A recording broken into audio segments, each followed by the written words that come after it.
மக்கள் நிறைய பேருக்கு பற்றி இன்னமும் முழுசாக தெரியல. இந்த நிலையில் எஸ்ஐஆரை விளக்கவும் நம்ம வாக்குரிமையை எப்படி பாதுகாத்து கொள்வதுன்னு வழிகாட்டவும் தான் இந்த வீடியோ.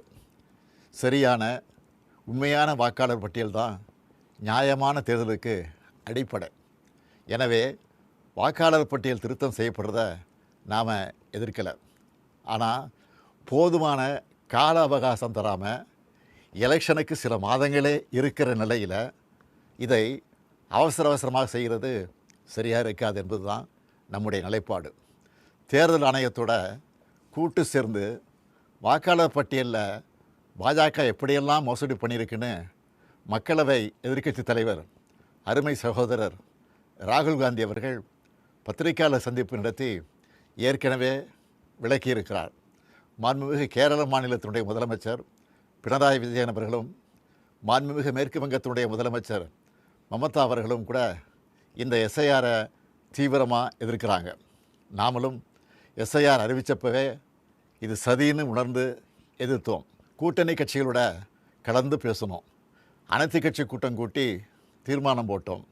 உச்சநீதிமன்றத்தில் வழக்கு போட்டிருக்கிறோம்.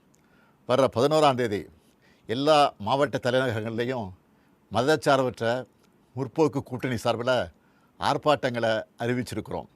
அதுக்கு முன்னாடி எஸ்ஐஆருக்காக வழங்கப்படுகிற கணக்கீட்டு படிவத்திலேயே எத்தனை பிரச்சனைகள் குழப்பங்கள் இருக்குன்னு உங்களோடு பகிர்ந்துக்கன்னு நினைக்கிறேன்.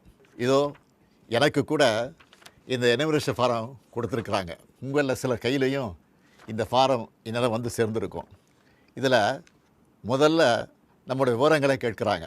அதுக்கு அடுத்தபடியாக முந்தைய வாக்காளர் திருத்தப்பட்டியலில் உள்ள வாக்காளருடைய உறவினரின் பெயர் கேட்கப்பட்டிருக்கு. உறவினர்னா யார்? அப்பாவா, அம்மாவா, அண்ணனா, தங்கையா, கணவனா, மனைவியா, பசங்களா, யார்? எல்லாரும் தானே வாக்காளர் பட்டியலில் இருப்பாங்க. இதில் ஏதாவது தெளிவு இருக்கா? வாக்காளருடைய உறவினர் பெயர்னு சொல்லப்பட்டிருக்கக்கூடிய இடத்துல முதல்ல பெயரும் பிறகு வாக்காளரின் புகைப்பட அடையாள அட்டை எண் என்றும் கேட்கப்பட்டிருக்கு.